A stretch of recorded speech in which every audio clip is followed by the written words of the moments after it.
Welcome to Quay. You're joining us at a really exciting time.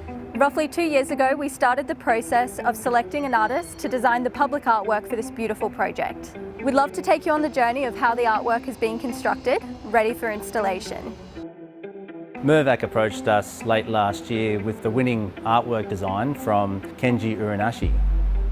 The first part of the process was to digitise Kenji's artwork. We needed to create a 3D model so we could upscale and prepare it for digital fabrication. Once we have the digital model ready, we can part that out and program our 5-axis routing robot. The robot then will create the master copy pattern. One of the challenges was fitting the engineered steel into all of these complicated curved shapes.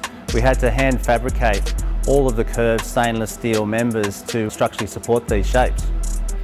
Once we have our production moulds made, we'll then cast out our composite parts by using gel coat and a chopper gun to laminate and lay in the fiberglass into the mould. And that becomes quite thick and very durable.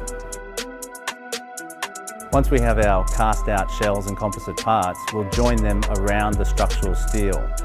They're glued and joined using a strip or a bandage that will conceal any joints and make it incredibly strong. This can be up to 7 or 8 layers of fiberglass which ensure the longevity and no warping or shifting at all during its lifetime. The lily pad legs were quite interesting because they had a coloured feature panel in them. It's metallic paint finishes that had to be embedded into a slight recess in the gel coat. So once we filled that up with paint and with our 2-pack clears, it could be buffed back to a seamless finish so there was no edge or joint. The metallic faux finish starts off a dark or a black base, and then several layers of different types of metallic paint are laid over the top to achieve a unique and specialised metallic finish. That was to Kenji's approval and also the Mirvac designers, and got a really great result.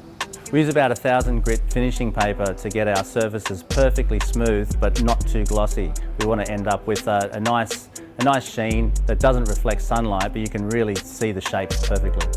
Because our stainless steel parts have to conform so closely to the internal shell, we lay our steel members into the parts and then tack them together to get a close fit. Then we remove them, stand them up and then fully weld them to get maximum strength. The entire fabrication process at the Sculpt Studios factory has been about 3,000 hours so far. We're almost finished and we're getting ready for transport and install. Now that the artwork is in Newstead, our engineers have started to install them in place. Kenji drew inspiration from the Newstead area and wanted to complement that, so he created the concept of lily pads within a water feature, which is where we are now.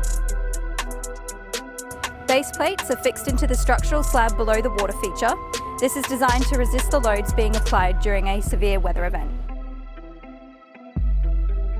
We are currently in the process of waterproofing the area where the artwork sits. This area will then be tiled and ready to be filled with water. Similar to the story of Newstead, the artwork incorporates STEM elements to demonstrate the idea of growth and new life. We're really looking forward to the completion of this water feature and having you enjoy this area soon.